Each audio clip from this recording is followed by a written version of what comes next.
Alright, so today we are back with a 19-inch Wills Gardner K7000, and this is pretty much part 2, or a continuation of the previous video on the channel where I talk about and showcase the cracked and broken and bent and destroyed K4900. This is for the same person as that chassis. I had previously repaired this, and it was sent to me for a shutdown issue, and I really couldn't duplicate the shutdown issue. It ran for 8 hours, didn't shut down, no problem. I capped it, new flyback, reflow, the whole 9 yards. It looks like it's gotten a little bit dirty after sitting around for the last year. The owner of this had the 4900 and this 7000 repaired and worked on as spares, and now it's the time for them to be used. So I think they might have been sitting around for a while because this one's a little bit dirty and dusty compared to how it was when I sent it back. So, but that's beside the point. So it does operate and work, and it's clean and works, you know, as it's supposed to. However, I was told after about 30 seconds it goes into shutdown. So they grabbed it off the shelf or wherever it was sitting in storage. They put it on their tube, and it worked for about 30 seconds and goes into shutdown. Now, I don't know if any troubleshooting more than that got accomplished or not, but we're going to determine whether or not that is true on my end. If not, then there's something going on his end, whether it's, you know, a lot of times a shutdown issue can be masked by a bad connection on your power input. So if you got these are pins here, if the sockets that hook to these pins are spread open, then they don't make good contact, and sometimes vibration, or you smack the cabinet and it comes back to life. A lot of times it's not necessarily a solder joint on the chassis. It could be the sockets are spread open, not making contact on the pins. So always keep that in mind. So what we're going to do here is just go over all the components like I always do, make sure everything's okay, within spec, within tolerance, no actual physical component problems. Like I say, it's already been reflowed and inspected and everything the last time I had it, and I did give it a good look over, and I don't see anything that jumps out immediately at me as to what would cause it to go into shutdown. So we will go through and inspect a little bit more, test some components, and verify that our shutdown pot's not broken at least, which we'll start with that. And then we'll go ahead and power it up and make sure it's set to 9.8 volts DC. Now how you test that is right here on the anode of D12. Yeah, I can't really get in there because of this glue here. But on the the anode with the side with the stripe, I believe it is. I could be wrong. If I'm wrong, correct me. But here's D12, and right here on this leg of the diode, you want to put your meter positive lead on that leg, and then go to, you know, ground, the frame here for your ground, and you should have 9.8 volts if your shutdown pot is adjusted properly. Now, as you can see, this thing is COATED, coated in this glue. And I don't think we're going to be able to really get this loose without breaking it. We can try, but we're going to have to replace it anyway if we want to adjust it. But we're not going to bother with any of that until we see what it reads. If it's like, you know, 10.5, then we're going to have to do something about it. But we'll start with testing it to make sure that it's not at least open. And that is these three legs here. So right here, so we should have some type of reading across this one. Okay, 700 ohms, and then across this one 1.2K. So the pot's not open, which it didn't look to be open, but you never know. All right, well, let's go through and do some testing here, just so it's not a 2-minute video of me testing the shutdown circuit. Let's go through here and test all the components as a refresher for how to test this and what we're looking at. So ohms mode, R103 should be about 2.7 ohms. That's this guy over here. If this is bad, your power circuit will not work and you might go into shutdown. And we get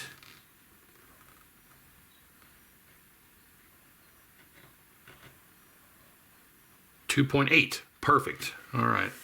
Sometimes you got to scrape a little bit of the oxidation off the legs. Ultimately it's ideal to test it on the backside, but to avoid flipping it over and back around a million times, we'll just do it that way. So, okay, R103 is good. We'll check all of our rectifier diodes, which should be fine.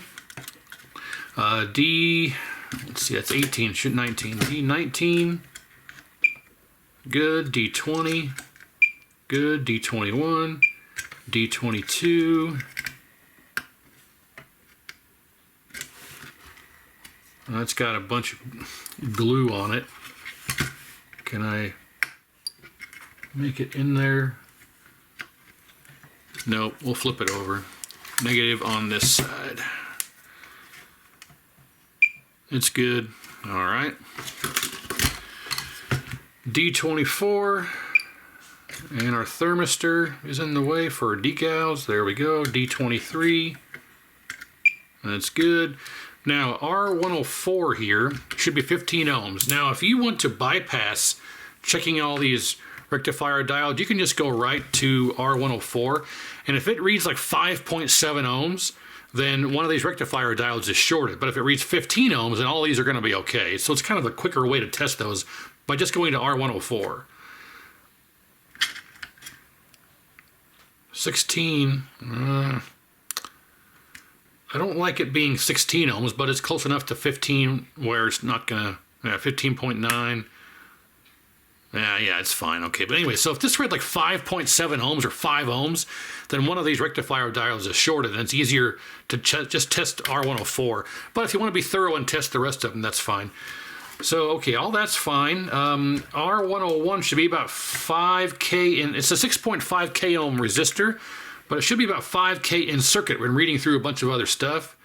And, yep, 5K, so that's fine. R97 should be 270 ohms. And we got 273, that's fine. R89 should be about 3.9. That's this white ceramic one here. And we get 3.85, that's fine. R88 should be 1.8K. 1.8K. R96 is not present on this 19-inch. R96 is not present on some K7000s. If it's not there, don't worry about it. Okay, well that's all that stuff. Let's check C38, which is the horizontal width cap. Make sure it's not shorted, which it shouldn't be because the fuse is fine. You should read in the megohm somewhere, if you read anything at all. Yep, 12 megohm, 16, 8, 20, 23, so that's fine. We can test our HOT. Go into diode mode. We should get 0.47-ish voltage drop. Negative lead on middle pin, positive to each outer leg. Yep, 0.478 and 0.478, so that's good. Now we can read our critical safety cap, which is this guy right here. This is the 4-leg version, that green, big green one in there. And how you test this is you go diagonal across, negative on the 2 pins closest to you, facing this way. And you go diagonal, so you get 0.478 to each diagonal pin. 0.479, 0.479, because we're reading across the HOT circuit, so that's fine. D18 is a diode right above the yoke connection, and we're getting 0.507, so that's fine.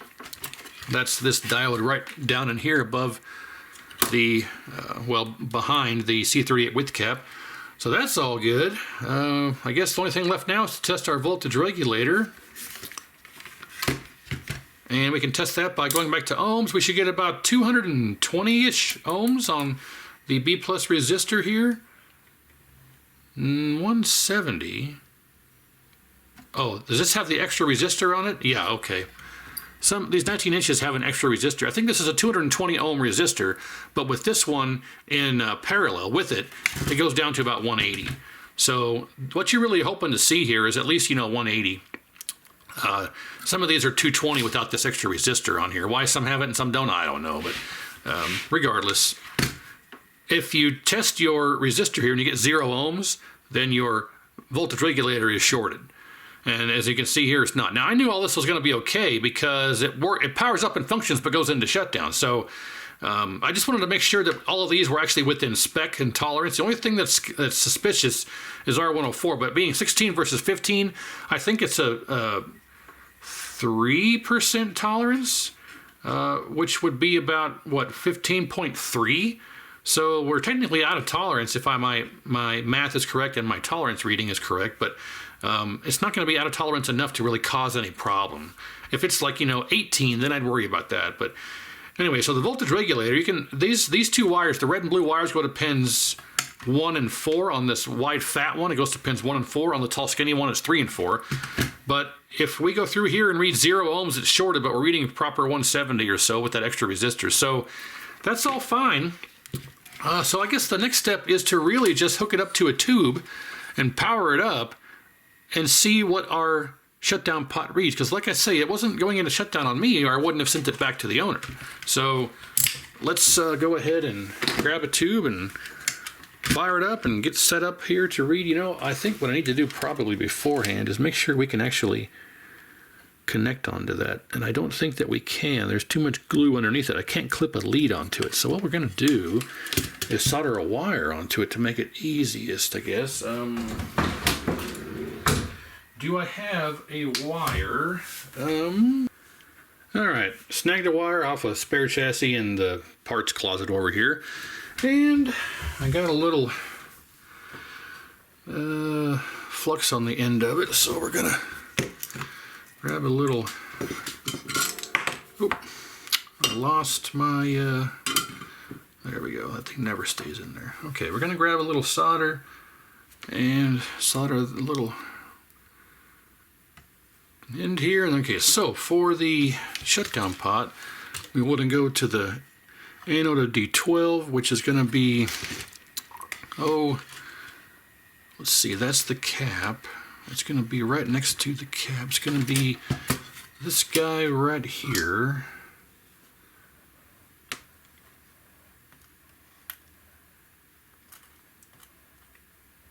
All right, when you do this, you want to make sure there's not enough of the want to make sure your lead is short so it doesn't bend and touch another component leg around it. So that should be, wait a minute, nope, that's not D12, that's a resistor. Check once and solder twice. Okay, there we go.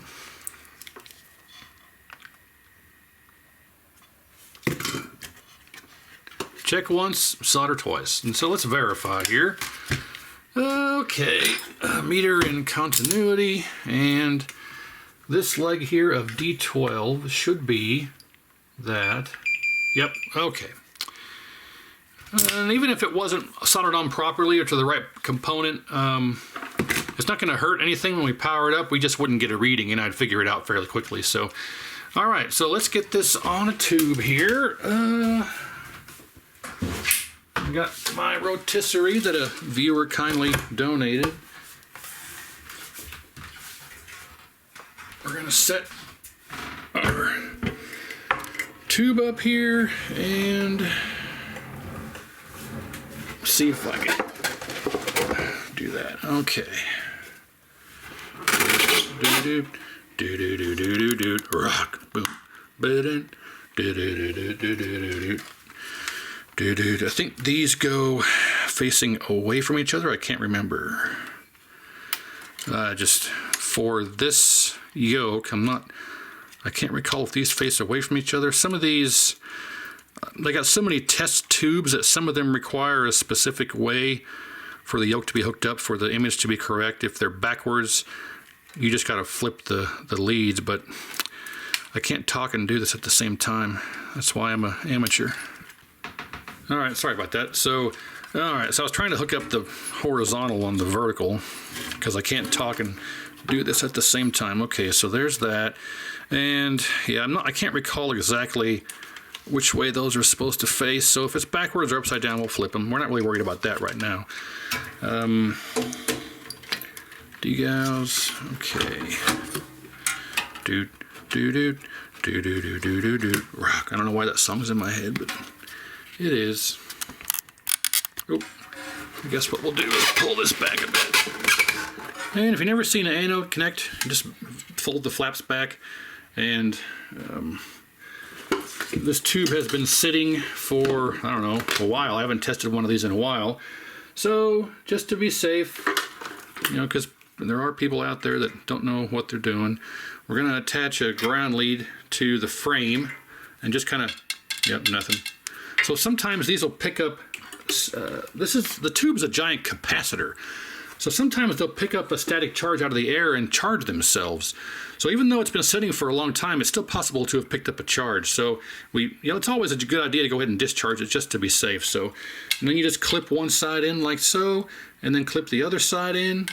So when you're done, it should look something like that, and then make sure it's sitting there. Now sometimes I can hold this and pull a bit, and that'll suction it tighter. So that's what I like to do. So now we are hooked up here. Let's connect our neck board like so, and our ground wire we can just kind of, well, that's not a very good connection, but that will do. Just twist the wires together. If you want to be doubly sure, take yourself an alligator clip and clip onto your wire, and then just go to your dag, which is, you really can't see it, but just the braid that's around the picture tube, clip your other lead onto that, and that's all you really have to do if you want to be doubly sure that you're connected. And like I say, the tube, somebody asked me in a comment what the dag wire actually is. Well, it's the metal wire that goes around the back of the tube, and think of the tube like a capacitor. The tube itself is the positive, or the cathode, and the frame, the dag wire around the frame, is the negative or the anode. Correct me if I'm wrong. But yeah, so that's why it's important to never fire up a monitor with the dag wire disconnected. So now that that's all good, I'm going to spin this around and take the camera off the overhead, obviously, and we'll see what happens here. Okay, so we are all hooked up, ready to go. As you saw, we got our anode, neck, yoke, ground. There's no remote. The pots are all on the board. We have power hooked up, and I have a trusty Mortal Kombat 2 PCB here that we're going to use for testing. But right now we're only interested to see what the shutdown pot is reading. I have the wire here. It's rather precariously just sitting there, but it is up and off the metal. It's not going to touch anything. So we are good to read that. It won't short out, so everything's fine there. And our ground's just going to the frame here. So we're hoping to see around 9.8. If it is, we know it's not a problem with the shutdown pot being out of spec or not adjusted properly. So, and like I say, it wasn't shutting down on me. So let's see what happens here, just to see what happens. And if it is adjusted improperly, we'll have to replace the pot, adjust it properly, try and test again. But if it is 9.8, then we're gonna have to set up the camera here and just record this for 5, 10, 15 minutes and see if it ever shuts down. So let's just see what happens right off the bat here. 1, 2, 3. And yeah, 9.9, that's fine. And it is working, and it is upside down, but that's fine. So, and this, what you see here, that's a camera effect, obviously, of shutter speed. In person, it's perfectly stable image, and this camera is so cheap, it doesn't have the option of setting the shutter speed to 60 frames a second. So, but yeah, 9.9, that's fine. There's no reason to even try to adjust to 9.8. It won't shut down at 9.9, that's fine. But, you know, the word that I got from the owner of this said that it was, after 30 seconds, it would shut down. So what I'm going to do is I'm going to turn this off, and I'm going to flip that vertical yoke connection. I'm going to hook up the camera to the tripod, and we'll let this run for 15 minutes. And of course, I'll speed it up through editing. And I just want to see if it shuts down, because I was told after 30 seconds it shuts down, and it didn't shut down on me. If it doesn't shut down on me, I'll run it for a number of hours again today, obviously. And if it doesn't shut down in all that time, then obviously there's something on the owner's side that's causing it. So let's get the camera set up and record it for at least 15 minutes and speed it through and see what we get.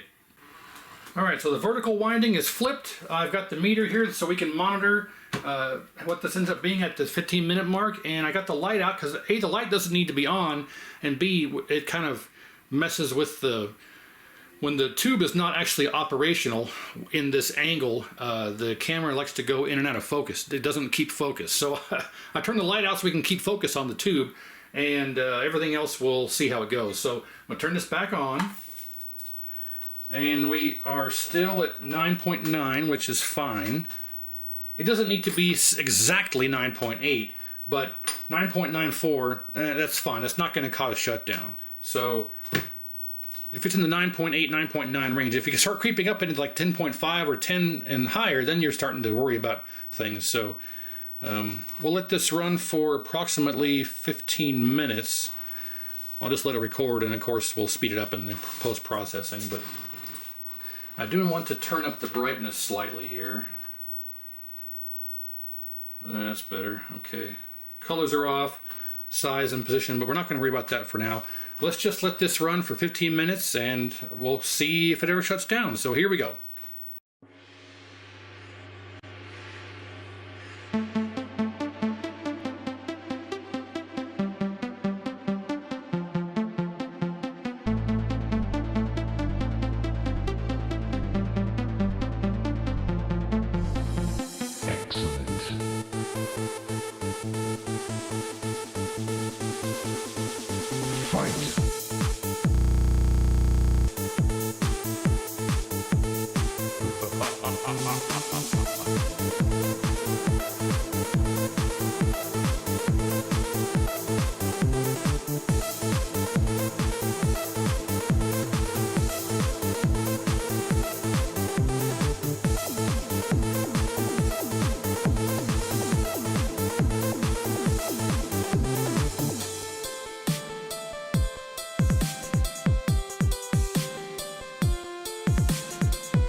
All right, so it's actually been 20 minutes, 1.38, 20 minutes. So I let it run for 20 minutes, and in that 20 minutes, it has not shut down a single time. Turn the light back on, and our B plus, our shutdown is still 9.9, close enough to 9.8. That 0.1 is not going to cause a shutdown issue. When you creep up into, like I say, the 10.5, 10.7, 10.1, then you have to start worrying about adjusting it back down to 9.8. But 9.97, that's totally fine. Nothing to really worry about there. And it's been running for almost 22 minutes now, and it has not shut down a single time. So again, I don't know what to do because the owner of this sent it to me the first time because it was going into shutdown. The second time here, he sent it back to me because it's going into shutdown. But for me, twice now, I have not been able to duplicate that. It's been running for 20 minutes, hasn't shut down a single time. We checked everything there is to check. It's already been reflowed, solder joints are good. All the components are good. Obviously, it's powering up and working just fine. It's been running for 20 minutes plus without shutting down a single time. So for me, I can't fix it if it's not broken. So the real reason I'm making this video is to show how to test stuff as a refresher, if you will, and also to show really the owner that what I've done here to try and test this, and I can't get it to shut down. It works fine for me. So to use the parlance of our time, I can't fix it if it's not broken. So I will get with the owner, show him the video, and ask him what he wants me to do. If he wants me to replace that shutdown pot and adjust it to exactly 9.8, I will do that, but it doesn't need to really be done, at least on my end. It's working fine. But if that's what he wants me to do, I will absolutely do that. But otherwise, it's working fine. So I just kind of wanted to put this out there as a refresher for what to check on power components and really talk about the shutdown circuit. Again, that pot is set to 9.8 for a reason, to keep the monitor from providing x-rays if the B plus gets too high. So if the B plus gets too high or some kind of problem in the horizontal circuit, that pot will activate, well, not literally, figuratively, it'll activate the circuit and shut the system down to prevent x-rays from being generated. That's at least my knowledge of how that works. So, see, we're still here at 9.9. It went to 9.92 there for a moment, but so I mean, that's so close to 9.8. It doesn't need to. We don't need to worry about adjusting it at that point. So I don't know. The owner of this said that it shut down after 30 seconds. Well, not for me. So I'll get with him, find out what he wants to do, maybe do a little troubleshooting over some emails and some contacts and some messages and see, hey, try this, try that. But for me, I can't fix it if it's not broken. So I'll let him know, send him this video, and hopefully you guys learn something as well, or a little refresher always helps. So otherwise, yeah, I appreciate it. Make sure you comment down below if you have an idea or a thought or a comment, and like, share, and subscribe. And if you haven't subscribed already, and I appreciate it, and we'll see you next time.